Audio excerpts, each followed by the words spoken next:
खारे में आननि जो इस्तेमालु ज़रूरत खां वधीक कयो वेंदो आहे, जंहिंजो सबबु इहो आहे त ही सिहत लाइ बि फ़ाइदेमंद हूंदा आहिनि। जिस्म खे गर्मी फ़राहम करण ऐं प्रोटीन हासिल करण जो हिकु बहितरीन ज़रियो आहिनि। इन्हनि खे कंहिं बि तरीक़े सां इस्तेमालु करे सघिजे थो, हर तरीक़े सां फ़ाइदो ई थिए थो। पर कचा आना खाइण सां कहिड़ा फ़ाइदा थींदा, अचो त ॼाणियूं था। प्रोटीन मुख़्तलिफ़ अमीनो एसिड्स सां ठहियलु हूंदो आहे ऐं हिन जा 9 क़िस्म आननि मां हासिल थींदा आहिनि। इन लाइ हिन खे हाई क्वालिटी प्रोटीन जो ज़रियो सम्झो वेंदो आहे। आननि में ओमेगा 3 फैटी एसिड्स, ल्यूटीन ऐं एंटी ऑक्सीडेंट्स हूंदा आहिनि जेके अखियुनि जे नूर खे तेज़ कनि था। आना protein vitamin D, vitamin B2, B5, B12, vitamin E, folate, lutein ऐं ओमेगा 3 सां भरपूर हूंदा आहिनि। इहे सभु शयूं मुदाफ़ियती क़ुवत वधाइण, वायरस ऐं बैक्टीरिया खां बचाइण में मदद ॾियनि थियूं। कचा आना अक्सर फिटनेस ट्रेनर उन्हनि माण्हुनि खे इस्तेमालु करण जी सलाह ॾींदा आहिनि जिन खे पंहिंजो जिस्म मज़बूत बणाइणो हूंदो आहे या वज़न में घटिताई आणणी हूंदी आहे। इन लाइ बहितर आहे त ॿारनि खे शुरू खां ई कचा आना ग़िज़ा में इस्तेमालु कराया वञनि त जीअं हू सेहतमंद थी वञनि। कुझु माण्हुनि खे सियारे में ॾकणी वठंदी आहे ऐं उन्हनि जे सीने में बलगम ॼमंदो आहे। उन्हनि खे घुर्जे त रोज़ानो 3 कचा आना गॾु इस्तेमालु कनि। इहा सलाह मशहूरु अमरीकी डॉक्टर बि ॾियनि था ऐं इहो तरीक़ो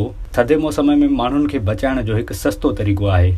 ज़हन में रहे त हर माण्हू मुख़्तलिफ़ तबियत रखंदो आहे ऐं हर कंहिंजी रहणी कहणी मुख़्तलिफ़ हूंदी आहे। इन लाइ कंहिं बि शइ ते अमल करण खां पहिरियां माहिर डॉक्टर सां सलाह करणु बहितर आहे।